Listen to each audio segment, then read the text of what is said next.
Pessoal, vamos lá. Fazer um vídeo um pouquinho diferente aqui com vocês agora. Trazer o mercado um pouco para longe só dos gráficos e eu vou compartilhar com vocês o que nessas primeiras 2 semanas de agosto eu li, eu assisti, eu ouvi sobre mercado financeiro. Então vamos lá.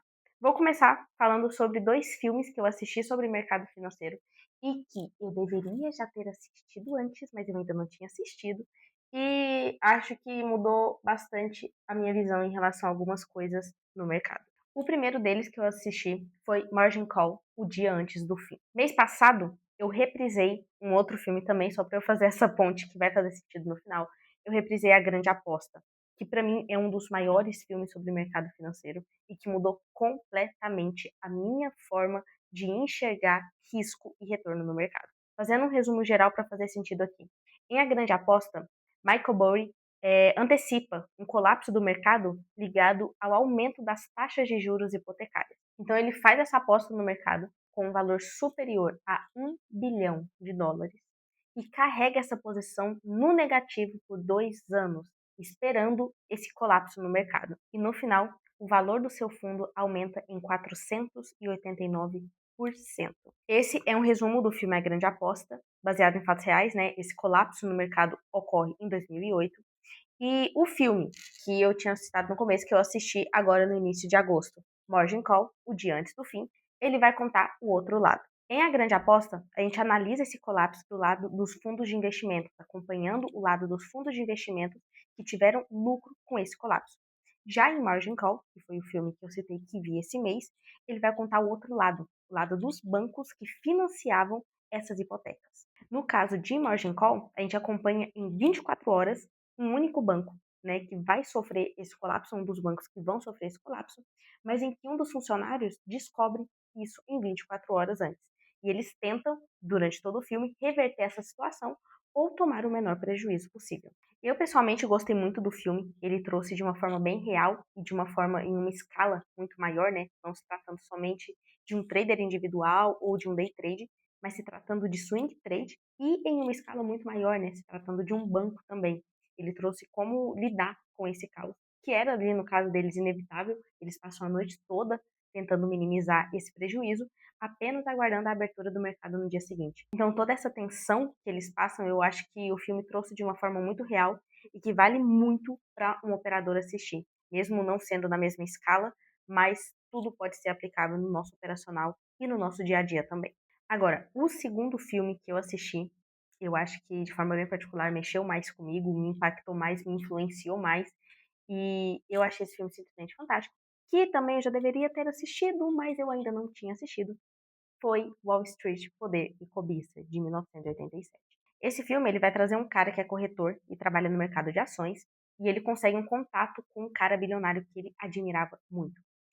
Ao mesmo tempo, ele consegue uma informação ainda não divulgada sobre uma empresa através do pai dele.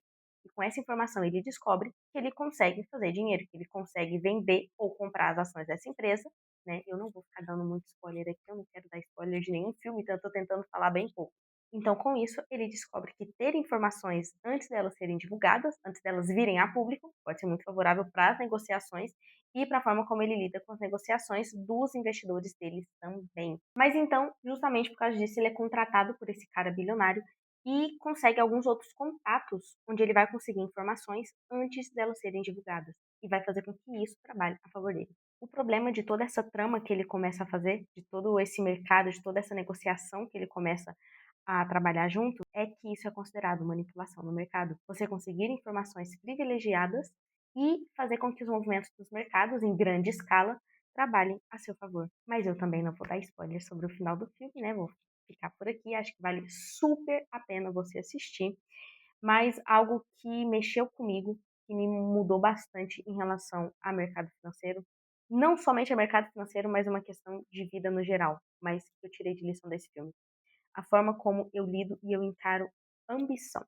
Eu acho que a palavra que esse cara, o ator principal, a gente pode resumir é que ele era ambicioso. E ele correu atrás, ele fez de tudo para alcançar aquilo que ele queria. De uma maneira errada? Talvez. Os meios que ele utilizou não foram os melhores. Mas ainda assim a gente pode tirar lições relacionadas à ambição.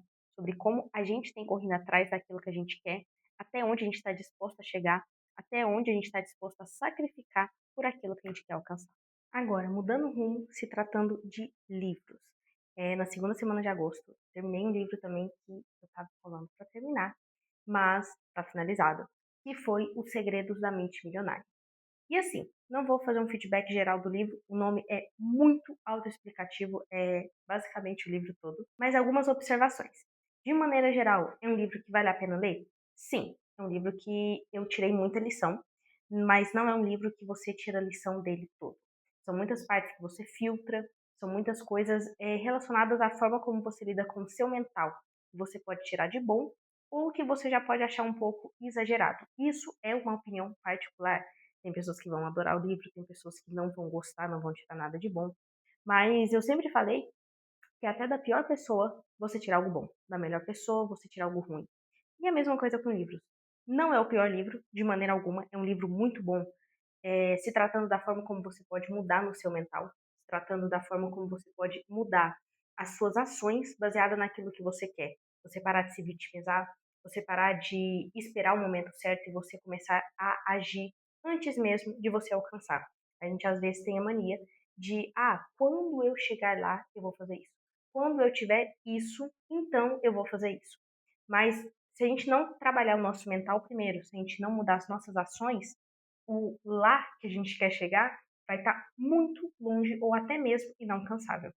Diante desses fatores, o livro vale muito a pena ler. Não é um livro muito grande, então sim, recomendo. Nesse mesmo estilo de livro, eu acho que o melhor livro que eu li até agora, em 2026, foi Você é Aquilo que Pensa.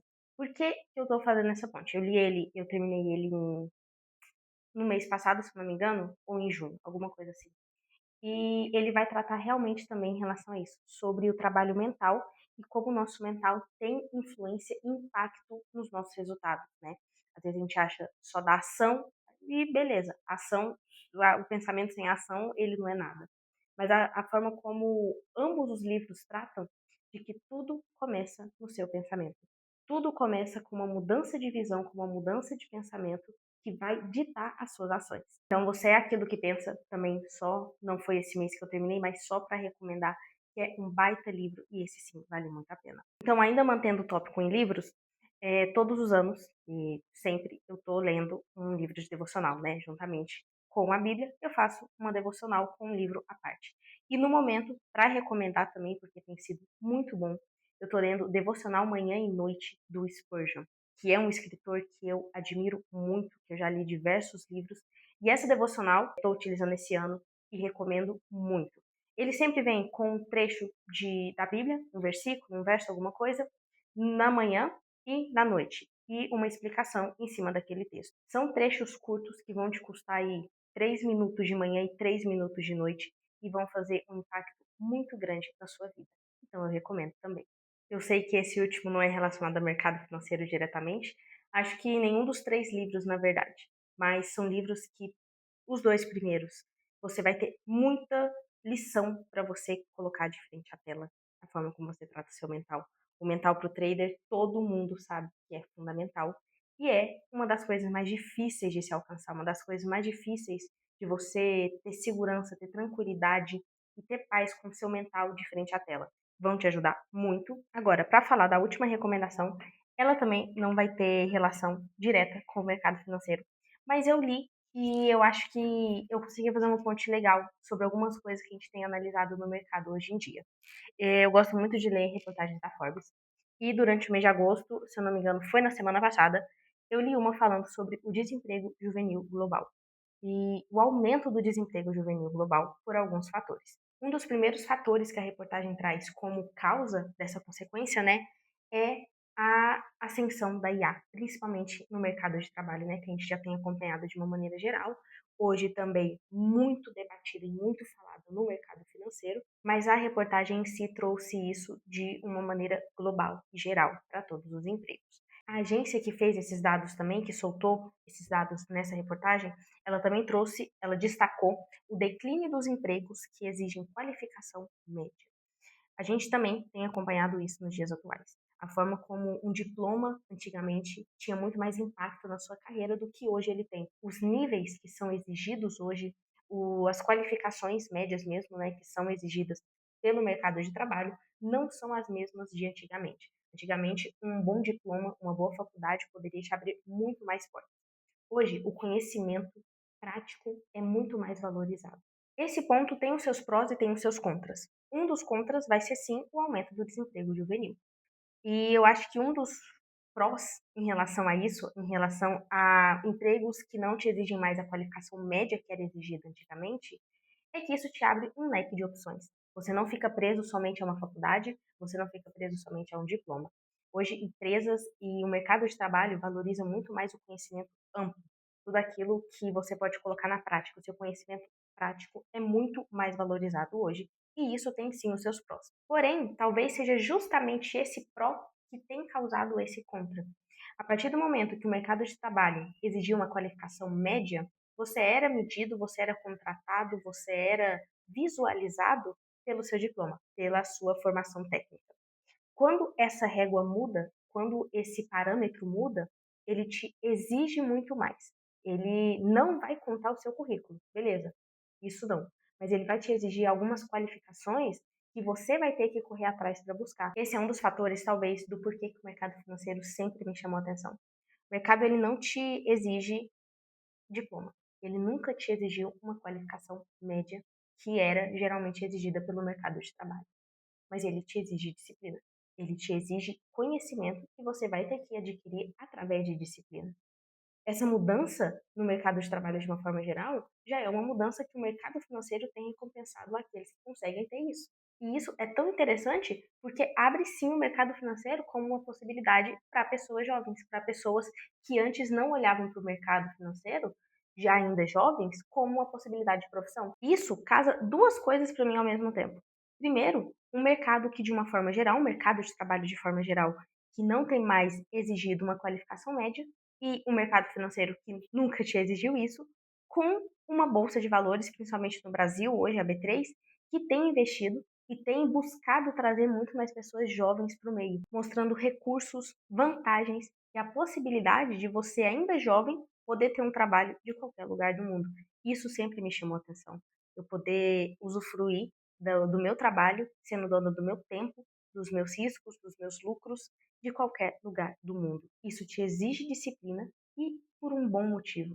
Disciplina, eu acho que é fundamental em todas as áreas da vida e no seu trabalho pode te recompensar muito bem no mercado financeiro. Enfim, não são muitos livros, não são muitos filmes e não são muitas reportagens que eu queria compartilhar aqui dessas 2 primeiras semanas. Mas eu separei somente aquelas que eu acho que podem ser úteis, aquelas que eu realmente recomendo e que eu tirei lição assim que eu li, que eu assisti. Mas de forma geral, nunca deixe, nunca pare de estudar sobre o mercado financeiro em livros, em filmes, em reportagens, em manchetes, tudo aquilo que você lê, tudo aquilo que você assiste, tudo aquilo que você ouve. Eu costumava ouvir bastante podcast, eu dei uma parada, mas eu pretendo voltar também. Tudo isso pode influenciar e pode te aprimorar como trader, como pessoa de frente à tela e também como pessoa, ser humano. Eu já falei que trader não é uma profissão. Trader é um estilo de vida que você planta em todas as áreas da sua vida e você colhe de frente à tela.